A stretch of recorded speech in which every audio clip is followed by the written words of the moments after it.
Imagine a voice whispering through time, not to a tribe of the past, but to the tribe within you. It speaks to that part of you that travels restlessly, through winters of sorrow and summers of joy, searching for peace, for belonging, for meaning. Surah Al-Quraish is only 4 short verses, yet within its simplicity lies an entire ocean of divine intimacy. It is not just a reminder for a people who lived 1400 years ago. It is a message to every soul that has forgotten the warmth of its source. This surah calls the heart home, and as you listen, let each word move not only in your mind, but in your body.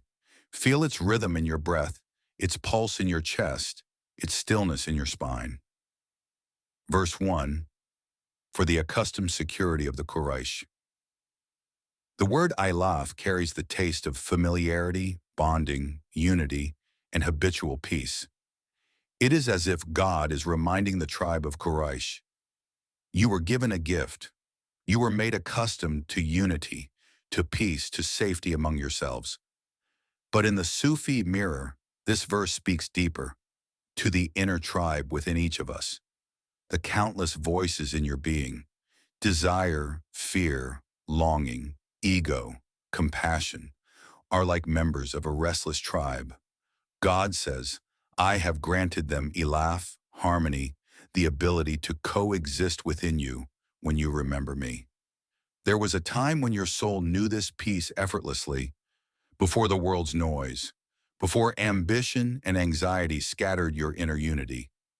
The first verse calls you back to that state of sacred familiarity, where everything within you bows in one direction. Pause for a moment. Take a deep breath. Feel that inner tribe gathering, calming, aligning. This is ilāf, your soul remembering its belonging. Verse 2. Their accustomed security in the journey of winter and summer. The Quraish were known for their journeys, one to Yemen in winter, another to Syria in summer. They were protected and respected, safe in travel because of the sacred house they served. But beyond the surface meaning, the Sufi heart hears something eternal here. Every human being journeys through 2 seasons of life, the winters of hardship and the summers of ease. There are cold days when nothing blooms in the heart, and bright days when everything you touch turns to light. This verse whispers, I have made you secure through both. Do you see the beauty? The divine is saying, I am with you when you freeze and when you flourish, when you fall silent and when you sing. Winter is not punishment, it is preparation. Summer is not pride, it is grace. Both journeys are sacred and both lead back to the same house, the center of your heart where the beloved dwells. When the heart realizes this, something miraculous happens. You stop resisting the cold and you stop clinging to the warmth. You begin to travel lightly through both, trusting that every climate of the soul is held in divine mercy. Feel that. Your heart may tighten for a moment, remembering old winters, then soften as you recall the summers of joy. Both were his ways of shaping you, your security, your peace in every season. So let them worship the Lord of this house. Now comes the invitation. So let them worship. After reminding them of protection and provision, God gently directs their attention to gratitude, to remembrance, to worship. For the Quraish, this meant honoring the Lord of the Kaaba, the house that stood at the center of their city, their pride, their identity. But for the seeker, the house is closer. It beats within the ribs. The Sufi masters say, the heart of the believer is the house of God. So the verse says to you, let the heart worship the one who dwells within it. Worship here is not limited to prayer or ritual. It is the quiet bowing of every cell to the rhythm of the divine. When you love, when you forgive, when you surrender, you are worshiping. When you breathe consciously, aware that you are being breathed by something beyond your will, that is worship. The Lord of this house is not far. He is the still point in your spinning. When you fall into remembrance, the heart becomes the Kaaba, and every breath becomes a circumambulation. Pause again. Close your eyes. Imagine the heart as a luminous sanctuary, quiet, vast, sacred. You are standing there barefoot, humbled, and you whisper, I worship the Lord of this house, the one who never left me. Verse 4, who has fed them against hunger and made them safe from fear. Two primal states govern most of our actions, hunger and fear. One makes us chase, the other makes us run.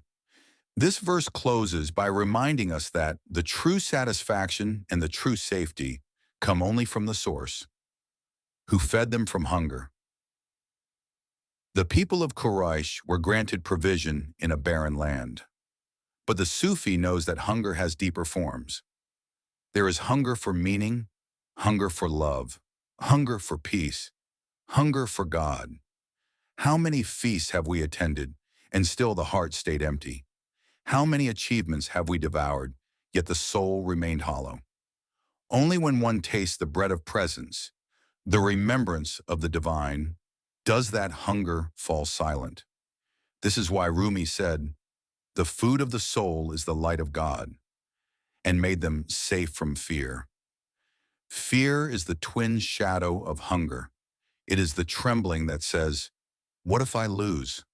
What if I am not enough? What if love leaves? But when the heart knows who sustains it, fear dissolves. Because how can you fear when you live inside the care of the eternal? Every fear is an exile from remembrance. Every remembrance is a return from fear. So the verse ends not as a statement, but as a transformation.